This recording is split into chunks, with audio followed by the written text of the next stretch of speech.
Hari ini dialog interaktif yaitu membangun kebersamaan untuk Indonesia berkemajuan demi terwujudnya persatuan dan kesatuan serta menjunjung tinggi nasionalisme. Dan kedua, mari kita menolak radikalisme, intoleran, provokasi, dan penyalahgunaan narkoba serta berpartisipasi menciptakan situasi kamtipmas dan kondusivitas. Tepuk tangan buat kita semua.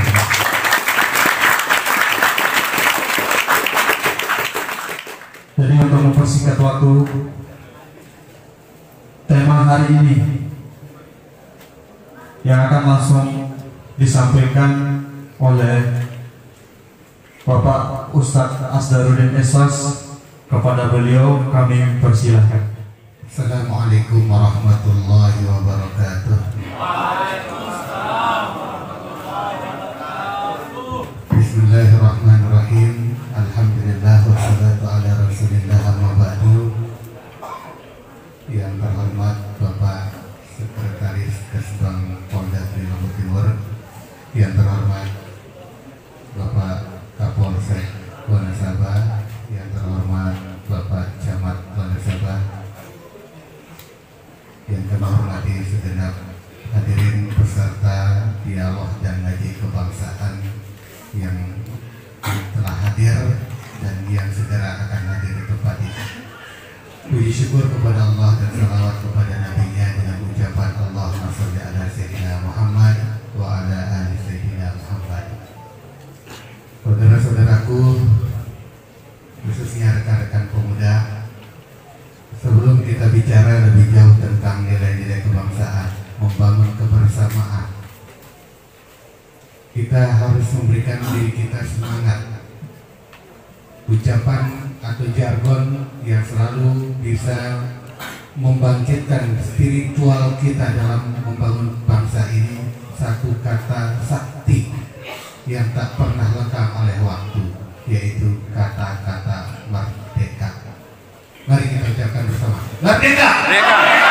Merdeka! Merdeka! Merdeka! Satu mimpi, satu barisan, bangun kebersamaan untuk Indonesia berkemajuan. Saudara-saudaraku, ketika kita bicara bersama, pasti ada beberapa unsur di dalamnya. Yang pertama, kita harus menyatukan diri kita, baik dari unsur zahiriah kita, badaniah kita, baru kemudian juga rohani kita. Harus kita satukan mimpi kita untuk membangun Indonesia. Kita sebagai umat Islam, terlebih yang berada dalam binaan-binaan majelis-majelis taklim, dalam binaan pondok-pondok pesantren, harus benar-benar menjadi yang terdepan dalam aksi bela negara. Aksi yang dimaksud di sini bukan dengan bentuk demonstrasi, aksi mimbar bebas dan lain sebagainya. Aksi yang dimaksud adalah kita menuangkan ide-ide kita dalam kegiatan nyata mengisi kemerdekaan yang telah diperjuangkan oleh pejuang-pejuang bangsa.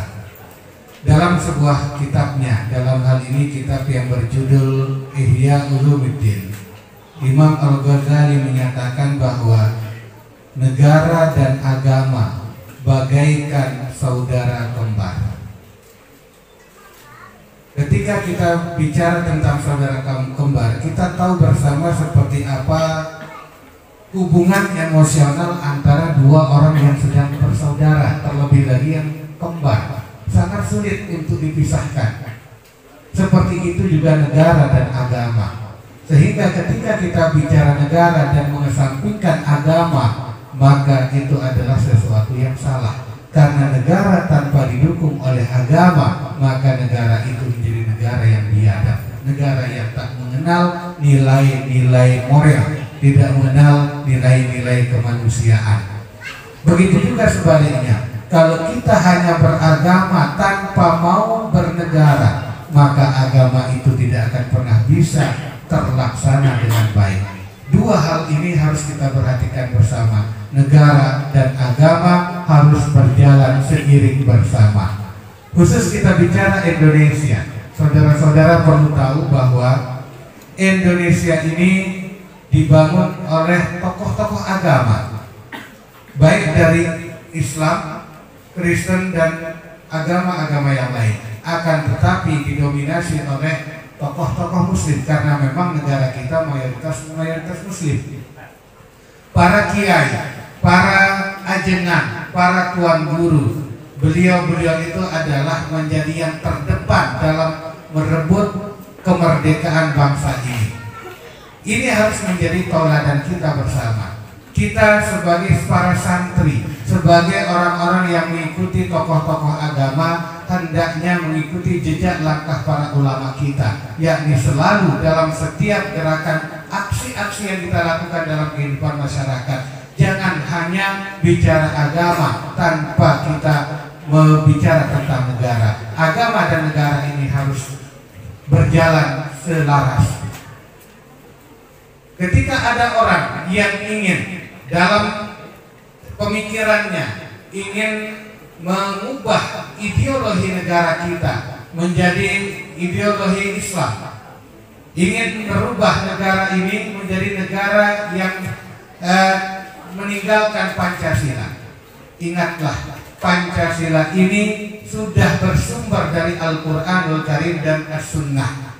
Tidak ada satupun butir-butir dalam Pancasila yang keluar dari konteks agama Islam, karena Pancasila ini hasil mufakat, hasil dialog bersama diskusi panjang para ulama-ulama yang alama, bukan hanya orang alim secara teoritis, bukan ulama yang hanya membaca 1-2 kitab baru disebut ulama, bukan, tapi ulama yang benar-benar alama, yang keilmuan yang mungkin kita yang hari ini belum mampu mengikuti keilmuan beliau-beliau tempo dulu. Coba kita lihat yang sila pertama, ketuhanan yang Maha Esa. Ini diambil dari ayat Al-Quran. Kata-kata Tuhan yang Maha Esa sudah jelas, Qul huwallahu ahad.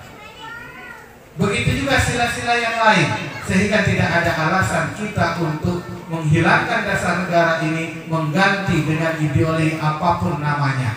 Pancasila adalah ideologi yang sangat tepat dan paling sesuai dengan karakter bangsa Indonesia yang bersuku-suku dan beragam macam adat budaya, yang telah mampu berkat adanya Pancasila, kebersamaan kita di dalam membangun bangsa ini telah terdidik, telah diikat oleh Pancasila, sehingga tinggal kita yang hari ini mewujudkan kebersamaan yang telah dibangun oleh pionir bangsa ini. Mari kita bangun Indonesia untuk lebih maju lagi, untuk bisa unggul dan bisa untuk bersaing di dunia internasional. Dalam tahun 2050 ke depan, Indonesia ini menjadi bagian 10 negara besar di dunia ini, sehingga tanggung jawab kita hari ini untuk menyiapkan skill kita, menyiapkan sumber daya manusia kita agar bisa menyongsong Indonesia menjadi 10 negara besar di dunia. Merdeka! Merdeka! Saudara-saudaraku, Indonesia dengan agama terbesar Islam, dan Islam yang telah mengakui Indonesia sebagai negaranya, Pancasila sebagai ideologi dasar negaranya, telah menyatakan bahwa Islamlah Anda, bawalah Islam ini secara totaliti, amalkan Islam ini secara total tanpa ada yang dibuang. Akan tetapi jangan dengan beragama Islam Anda menyelundupkan budaya-budaya luar yang tak sesuai dengan karakter bangsa ini, terlebih dengan mengpolitisir agama, dengan mengaku diri Anda Islam, ingin Islam sepenuhnya tapi ingin merubah Pancasila. Itu adalah sesuatu yang salah, saudara-saudaraku. Ketika ada pemikiran di antara kita yang ingin sebagai muslim sejati dan ingin merubah ideologi bangsa ini, maka kami berani menyatakan Anda haram hukumnya hidup di bumi Indonesia ini. Merdeka! Indonesia ini negara Islam sejati. Tidak peduli dia memakai kata-kata berbahasa Arab, tidak peduli dia memakai pakaian-pakaian Arab, karena Islam itu adalah sebuah nilai, bukan budaya. Indonesia telah kaya dengan budaya, dan budaya-budaya kita yang telah dimasuki oleh nilai-nilai Islami, sehingga budaya-budaya kita berkarakter. Indonesia adalah manusia-manusianya, manusia yang berkarakter, karena di backup, didorong oleh nilai-nilai agama, sehingga tidak perlu ragu lagi dengan keberadaan Islam di Indonesia ini. Tidak perlu lagi kita yang Islam untuk menyatakan Indonesia menjadi negara kita. Negara Kesatuan Republik Indonesia harus kita jadikan harga mati untuk kita. Indonesia ini dibangun oleh ulama, maka kita para santri wajib hukumnya untuk tidak menodai perjuangan para leluhur kita. Wajib hukumnya kita untuk menjaga bangsa ini dengan berkarya nyata. Kita lawan provokasi, kita lawan ajaran-ajaran yang ingin merubah ideologi bangsa kita. Saudara-saudaraku, kita sebagai muslim yang bernegarakan Indonesia, jadilah Islam sejati, Islam yang berpancasilais. Kita Islam bukan dengan kita merubah, gara-gara kita Islam merubah bahasa kita, gara-gara kita mengaku diri kita Islam sejati, dari tiang, aku, saya dirubah menjadi anak, kamu, anda kita rubah menjadi antum. Bukan itu ciri-ciri muslim sejati. Tetaplah sebagai muslim, tetap dengan bahasa kita. Kalau kita dengan saya, saya. Jangan berubah dengan anak. Jangan rubah aku menjadi anak, anda menjadi antum. Islam masuk ke Indonesia bukan merubah itu, tapi Islam ingat, Islam itu adalah sebuah nilai. Islam di Indonesia ini dan dimanapun juga tetap Islam itu adalah sebuah nilai. Bukan Islam dengan adanya di Indonesia ini merubah pakaian batik menjadi pakaian gamis, pakaian jubah. Bukan merubah semua sisi budaya kita, bukan itu. Silahkan yang Islam memakai budaya nyongkolan, silahkan nyongkolan, tapi ingat jangan sampai keluar dari nilai Islaminya. Yang kebetulan punya budaya wayang, silahkan main wayang, tidak ada masalah dengan wayang. Yang terpenting adalah dalam dunia pewayangan nilai-nilai itu ditanamkan, karena wayang dan semua budaya-budaya yang lain itu adalah media dakwah untuk menyampaikan nilai-nilai Islam agar kuat keislaman dari rakyat ini, agar rakyat Indonesia ini benar-benar nilai Islaminya dipraktikkan dalam kehidupan berbangsa dan bernegara. Begitu juga sebaliknya, melalui budaya-budaya wayang dan lain tari dan lain sebagainya ingin memperkuat keislaman bangsa Indonesia ini. Sehingga kesimpulannya adalah, mari kita bersama dalam keberagaman, kita jadikan sholat berjamaah menjadi contoh, menjadi pelajaran buat kita. Seperti apa kita berjamaah hanya cukup satu imam, gak perlu ada dua imam. Di bangsa ini satu imam kita, Presiden Republik Indonesia.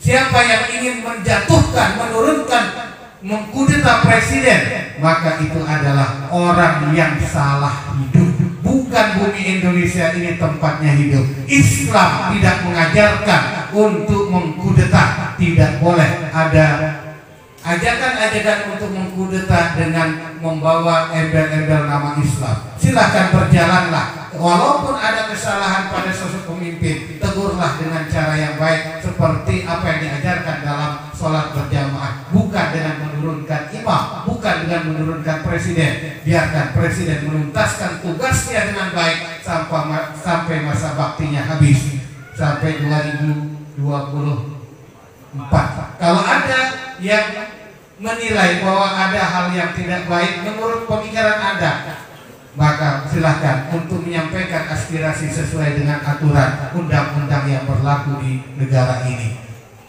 Begitu juga ketika kita bicara sholat berjamaah, tidak akan pernah seseorang itu bisa hidup bermasyarakat kalau dia belum mampu untuk melakukan sholat berjamaah. Kita yang ingin benar-benar menjadi warga negara yang baik, maka belajarlah melalui sholat berjamaah. Satu imam dan yang barisan di belakang imam bukan orang-orang yang bodoh, tapi orang-orang yang mengerti tentang hukum sholat itu sendiri. Seperti itulah juga dalam bangunan negara ini. Presiden kita cukup satu, dibantu oleh wakil presiden. Di belakang mereka adalah bukan orang sembarangan, orang yang dinilai sudah layak untuk menempati kursi kementerian, dan begitu juga di legislatif. Para anggota dewan ini kita yang memilih, dan kita sudah menyatakan mereka layak untuk menjadi wakil kita, sehingga mereka lah yang dipilih, yang kita pilih dan yang ditentukan menjadi wakil kita oleh Allah Subhanahu wa Ta'ala. Di yudikatif juga begitu, tidak menempatkan orang-orang yang tidak berkompeten. Semua sudah diatur oleh undang-undang, dan itu juga sesuai dengan ajaran Rasulullah Sallallahu Alaihi Wasallam. Yang terpenting dalam ngaji kebangsaan malam ini, yang ingin mengajak kita semua, mari kita bersama satukan mimpi kita untuk Indonesia Jaya, satukan barisan kita untuk memajukan Indonesia ini. Mewujudkan mimpi harus hukumnya, tidak memperbesarkan perbedaan-perbedaan di antara kita. Jangan hanya cukupkan diri hanya ide-ide saja. Diskusi kita hanya sebatas ide, tapi harus kita aktualisasikan dalam kehidupan sehari-hari kita, mengisi kemerdekaan Indonesia ini dengan karya nyata yang bernilai positif untuk membangun bangsa dan negara ini. Hilangkan, lawan berita-berita bohong, lawan provokasi dalam bentuk apapun, bangun jiwa-jiwa yang toleran, karena Islam adalah agama yang sangat toleran. Jangan biarkan kita tercabik-cabik, jangan biarkan Indonesia kita ini dihantam, dihancurkan dari dalam. Jangan jadikan diri kita sebagai penghancur negara ini.